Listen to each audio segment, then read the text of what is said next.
Hi besties, welcome back to my channel. So in today's video we are going to be learning how I made this beautiful halter neck backless dress.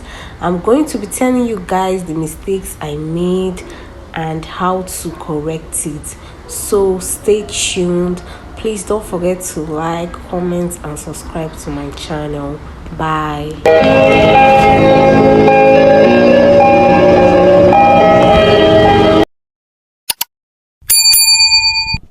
So I'm going to be using this beautiful vintage fabric.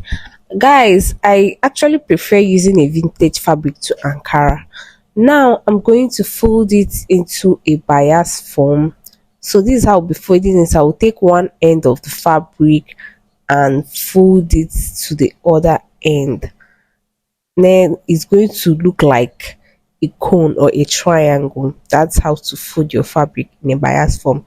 Now I'm going to be pinning it because this fabric moves a lot, so make sure you pin it. Now I'm applying my shoulder measurements divided by 2. My shoulder measurement is actually 7 inches, but because I want that front part to have more gathers, I used 8 inches. So here I'm marking my shoulder measurement plus 1 inch plus extra 1 inch for sewing allowance. Everything is 9 inches. So I'm going to look for where that 9 inches falls and place my measurement there. So I'm using a ruler to mark out the lines. I'm sorry, this fabric is somehow, so you will not really see the markings. So right here I'm going to come up by 1 inch. This is because whenever you fold your fabric in a bias form, there is nothing like a straight line.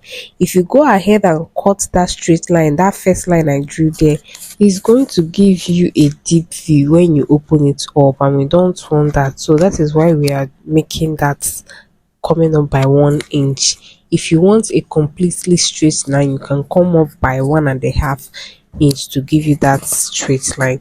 So from that new line we marked, we are going to be coming down by 1.5 inch because we are going to be using it as our casing for the rope. Now I will connect it with a straight line. Next we are marking out our gown length, and the length I am using is 34 inches. So the gown length is starting from that 1.5 inches which I came down for the casing. Now there are 2 ways in which you can take your measurements. Is either you place your measurements on that 1.5 inch, or you place it on the tip of the cone and mark it round.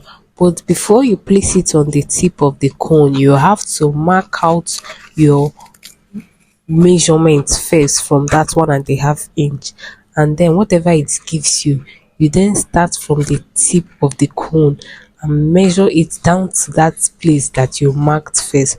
Whatever it gives you, you know that it is what you're going to use round. So at first my gown measurement was 34 inches, but when I measured it from the tip of the cone, it was 47.5.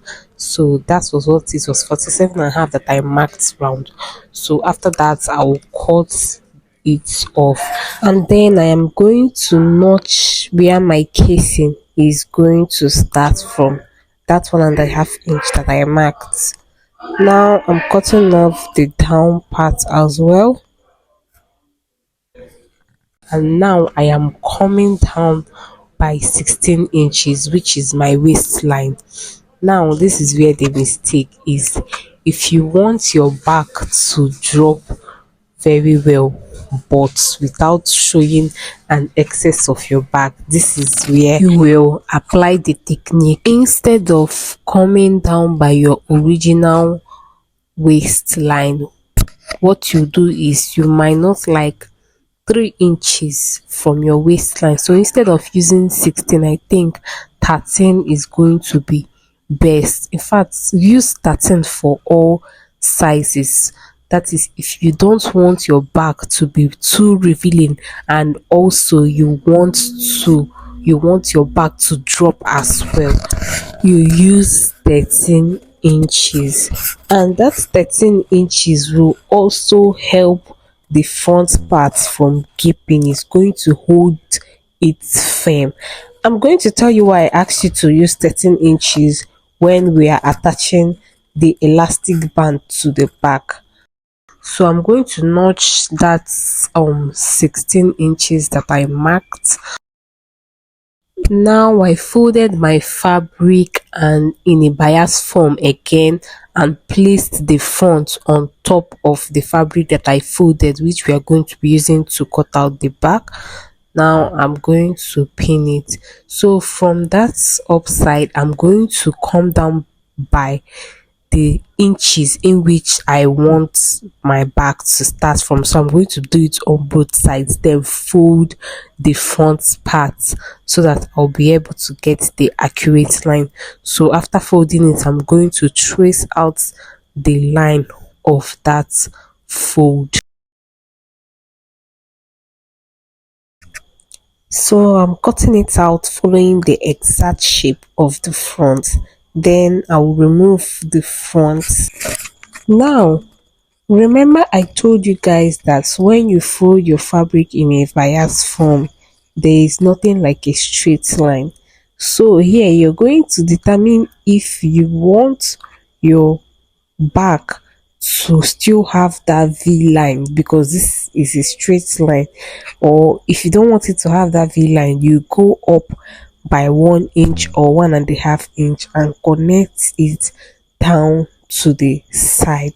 So but I'm not going to be doing that. I want my back to have that V line. So here what I'm doing is I'm coming up by 1.5 inches for my casing, for my elastic casing.